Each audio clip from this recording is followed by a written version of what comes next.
J'accorde la parole au sénateur à vie ou à son représentant.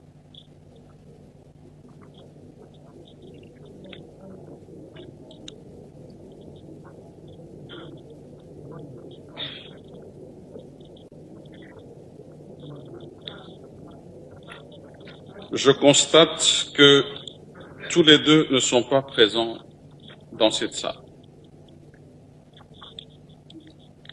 Nous poursuivons donc la procédure telle que prévue à l'article 2. 8, 9, 10, 11, 12, 13, 14, 15, 16, 17, 18, 19, 20, 21, 22, 23,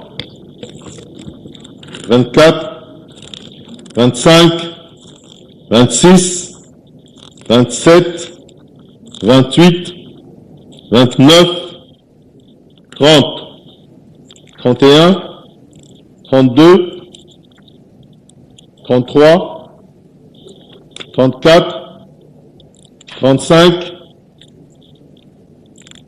36, 37, 38, 39, 40, 41, 42, 43,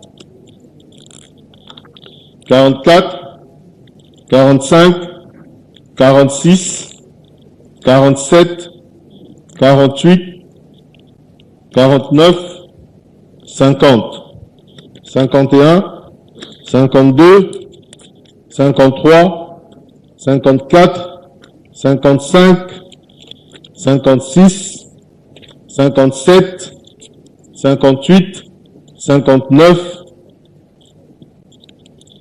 60, 61, 62, 63, 64, 65, 66, 67, 68, 69, 70, 71, 72, 73, 74, 75, 76, 77, 78, 79, 80.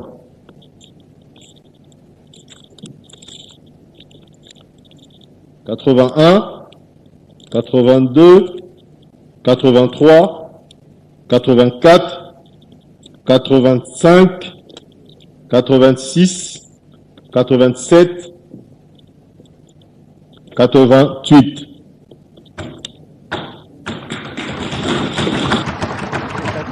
Les carottes sont cuites pour le sénateur à vie, Joseph Kabila Kabange. Le Sénat vient de se prononcer pour lever ses immunités parlementaires et le mettre à la disposition de la justice. Voici le résultat du vote relatif à l'autorisation des poursuites et à la levée des immunités du sénateur à vie. Pour 88 voix. Contre 5 voix. Abstention 0 voix. Bulletin nul 3. En conséquence, le Sénat autorise les poursuites et lève les immunités de M. Joseph Kabila Kabange, sénateur à vie. Les faits lui reprochés sont juridiquement qualifiés comme suit. Participation à un mouvement insurrectionnel. Article 187 du Code pénal militaire.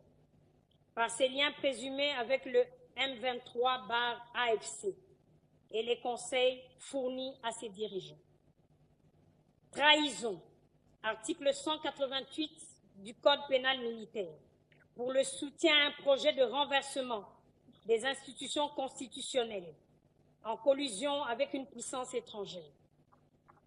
Participation à des crimes de guerre en raison de l'appui supposé à une organisation armée responsable de violations graves du droit international humanitaire. Statut de Rome, loi numéro 024/2021. S'agissant du caractère direct ou indirect de l'entretien de M. Corneille Nangaa et de la crédibilité du témoin, l'auditeur général a précisé que le témoin, M. Eric Nkuba, cofondateur de l'AFC, a assisté en personne à l'échange téléphonique entre le sénateur à vie et Corneille Nangaa à Kampala. Son témoignage a été jugé crédible et constant, notamment car recueilli également par la Cour pénale internationale. L'auditeur a affirmé sa confiance dans l'intégrité du témoin. En ce qui concerne la présence du sénateur à vie à Goma, outre les médias internationaux, l'auditeur général s'est référé aux déclarations publiques du secrétaire exécutif du PPRD, M. Serge Tchibens, sur TV5 Monde, confirmant cette présence. Il a indiqué détenir des preuves supplémentaires en rapport avec sa présence à Goma, mais lesquelles sont couvertes par le secret de l'instruction. Pour ce qui est des déplacements du sénateur à vie dans les pays hostiles et du financement du M23/AFC, l'auditeur général a affirmé que des investigations